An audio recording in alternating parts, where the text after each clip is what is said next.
Okay, so this little video is going to be looking at how to do some bases for MCP. I've been very lucky to get some compliments on the bases that I've done when I've been to tournaments and out and about. And so I thought I'd share just what goes on, as I think it is quite a straightforward procedure. Here is just a finished base with Hulk, and we're doing a similar base, to be fair, today for Rhino. The only difference being that Rhino doesn't seem to have the little curb that we have here, and gives us the ability to put the nice little parking yellow line on there as well. Okay, but as I said, there's kind of a finished example, and I'll take you through the steps that I go through to get that. So to begin with, the colors that I use to get the concrete effect are all Vallejo, and if I can get these done right, here we go. I'll read them out anyway. It is cold gray is the first sort of color that I use, followed by Stonewall gray, and then finish off with Wolf grey. Okay, and they're applied to the base kind of in a series of steps, that bit of dry brushing, bit of stippling, just to give it that kind of mottled effect that you get with concrete, as it's not usually a kind of a uniform base. So just a bit of the grey first, or I should say the cold grey first. And again, for this, just a dry brush, nothing particularly special about it in that respect. It's one of the ones I've had for a while now. A bit of dust on that. So just a bit on the brush, and then just take it off as you would do. I think people have different ways they do their dry brushing, to be fair. I'm just borrowing this one for the moment.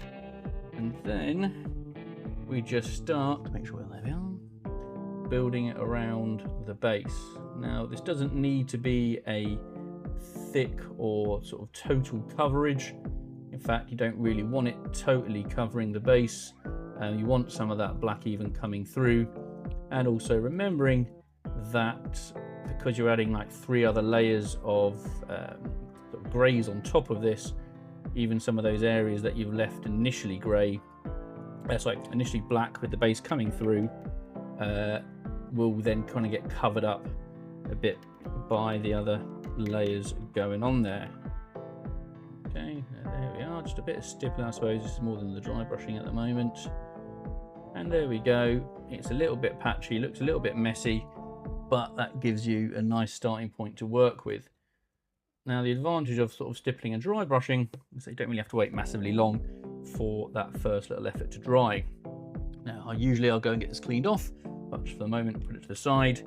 And for the remaining ones, I'm just going to be using a slightly smaller brush that I use for dry brushing, but this one is actually a makeup brush that I got as part of a set from Amazon, which does the job amazingly well, and also doesn't cost the earth when you invariably end up butchering them through a combination of dry brushing and stippling. So again, just get the next one in, not unless is needed. Yeah, a little bit there. Again, just get that dry brush ready. And again, when you're taking it off the brush, in this case, it doesn't matter massively if it obviously goes into the other grey that you've already used, because it all kind of helps that overall blend, I suppose. And again, just looking to dab it in. But what I also make a point about doing is going around the outside edge first, because whatever the end effect is on the rest of the base, I want to make sure that there's a kind of almost circle of bright poppiness around the edge of the main concrete base itself, so it really stands out from the kind of black that I'll reapply for the edge of the base at the end. So I always go around the edge first, just to make sure that that is really had the kind of, I suppose, best coverage of that new brighter layer. And then once I've done that, it's just a case again of going around the inner part. Again, doesn't need to be total, doesn't need to be a perfect coverage, just enough to again add that kind of range of color and depth to that kind of concrete feel.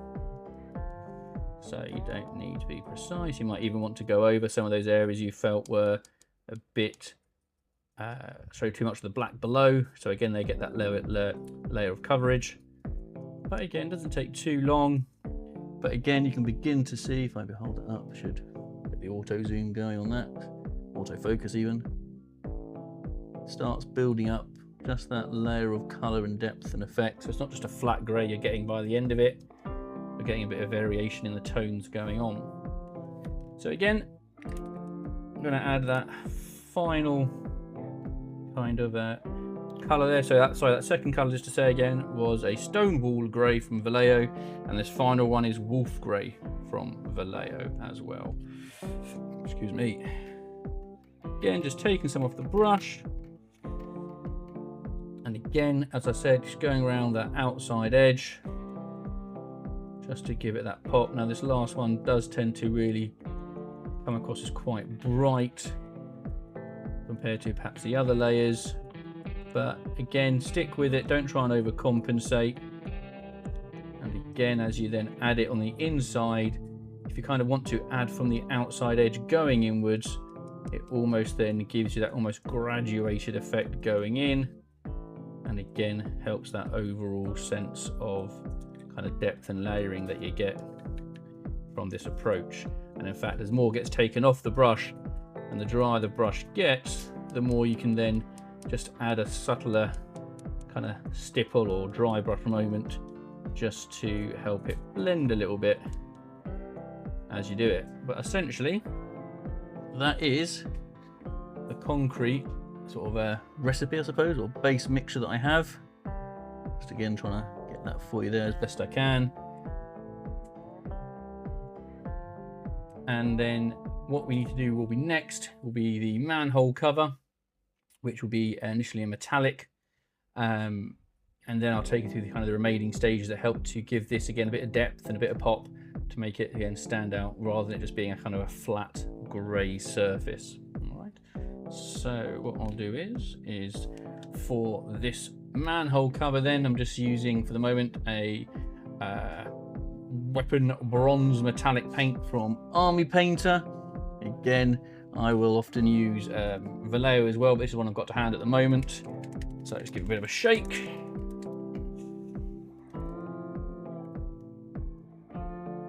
Again, just a little bit there, nothing massive needed.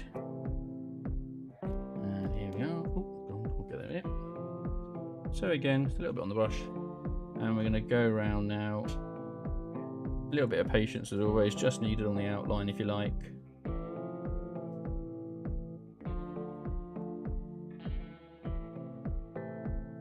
There you go.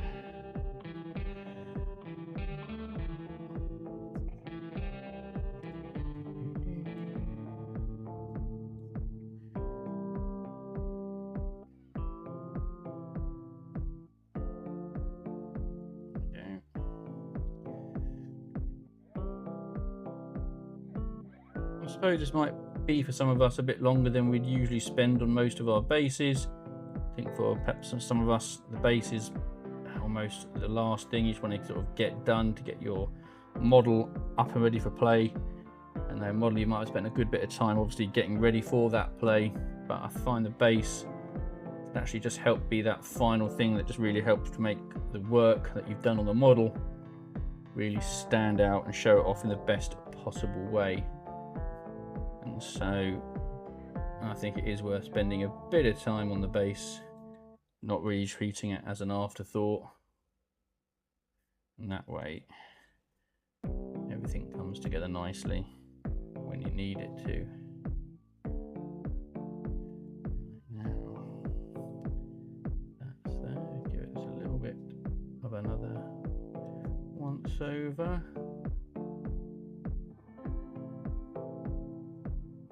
So the Vallejo ones that I've worked with in the past, their metallic taps are a little bit naturally thicker out the bottle, so perhaps have slightly better coverage first time round. But these ones from the Army Painter, I would say, are nice and smooth, though they might need another little once over just to get the final coverage that you want.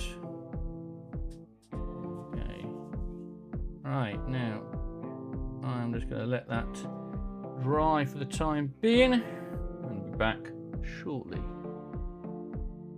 Right, well, we're back after letting the metallics dry.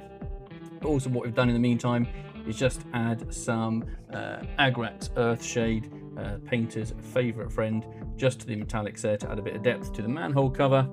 And now that's dry, we can then do the next phase on the manhole cover, which is a bit of dry brushing. And for that, just using a silver here. This is Iron Breaker from Citadel Paints, but any kind of silver will suffice. Just give it a shake. There we go.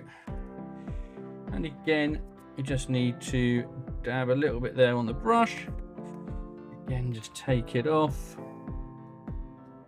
Let's see how this one works.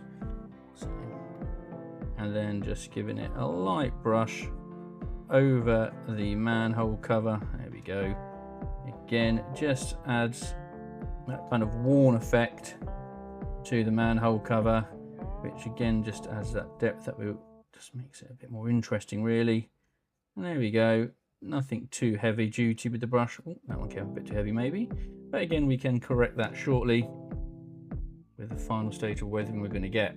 So that one there is done. I'd say, yeah, perhaps one little streak there, which is maybe heavier than I anticipated, but not a problem. Now then, kind of the final couple of stages on this base is always is to do with the weathering aspect, and it's for me which really helps to add that sort of, just keep using that word, this depth, this pop to it, which means it's more than just a flat grey surface. So the first thing I'm going to be using, if I get that lined up as best I can, so the light's there, is an enamel wash. It is light rust wash. You might see it clear at the top, possibly. No, maybe not. Yeah, light rust wash. And again, give a bit of a shake. To be fair, I need a bit of a new one when I can. But I use this on the paving, on the kind of concrete, into the cracks mainly and the damage. And it just, again, it helps it to stand out a bit. So it's an enamel wash, so just dab it, just lightly put the brush onto those areas, and it will start to naturally seep into those gaps. You just put it at certain points. Again, I'd probably put it in a bit more heavily around those areas that seem to be damaged. And I suppose I think of it as maybe just the dust, the natural dirt and wear and tear of the city. And if it goes outside of those cracks a little bit, again, that's not a problem. It just, again, I'm happy for it to kind of be left there as a kind of natural part, again, of that dust and damage of the city.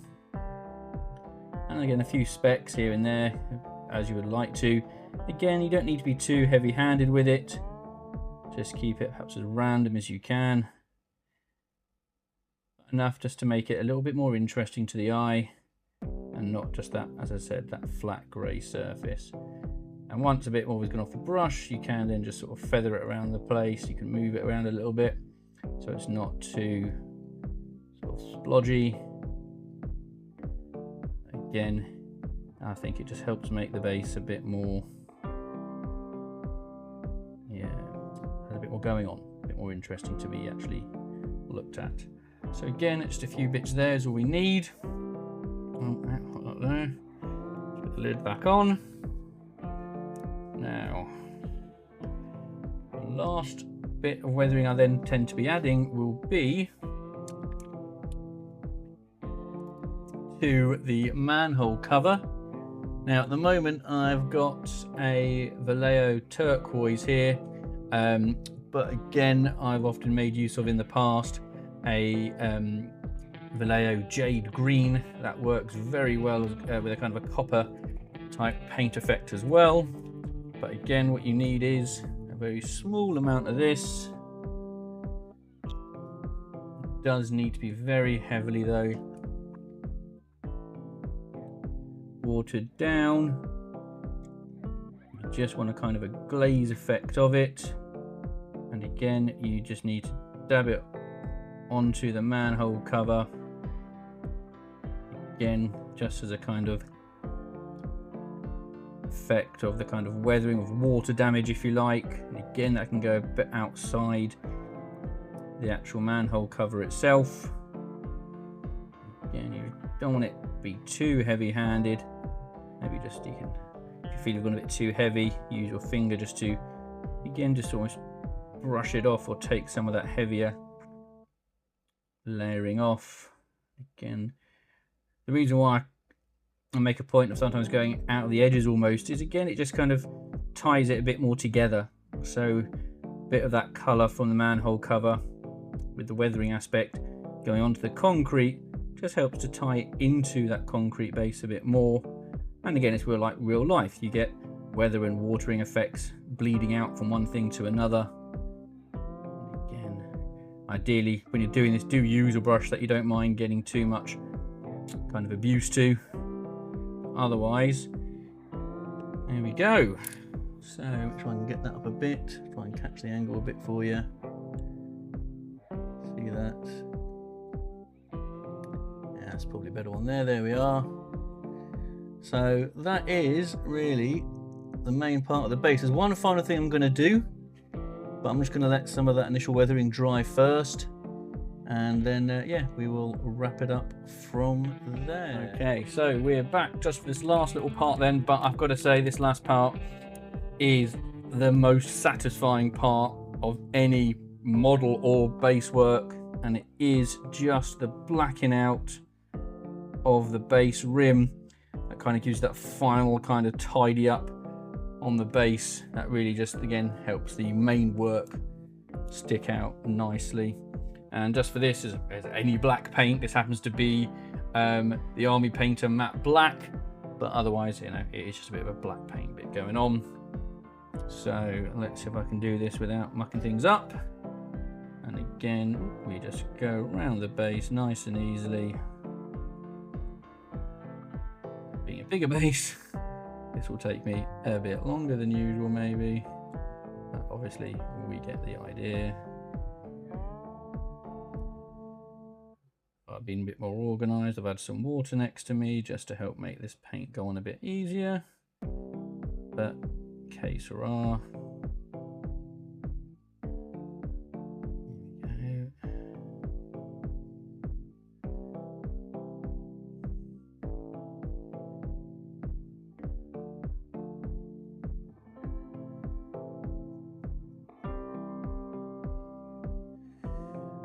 Always do the outside rim first, and then I do of the approach where you do then just do the lip just here as well.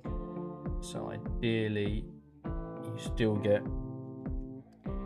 kind of concrete grey effect of the base popping out, and like I said, by putting on the black, now that outer rim of that brighter shade of grey that I put on at the start really stands out that bit more and gives your base that nice frame almost. Again, it gives you that overall finished effect I'm sure we all like. Getting there.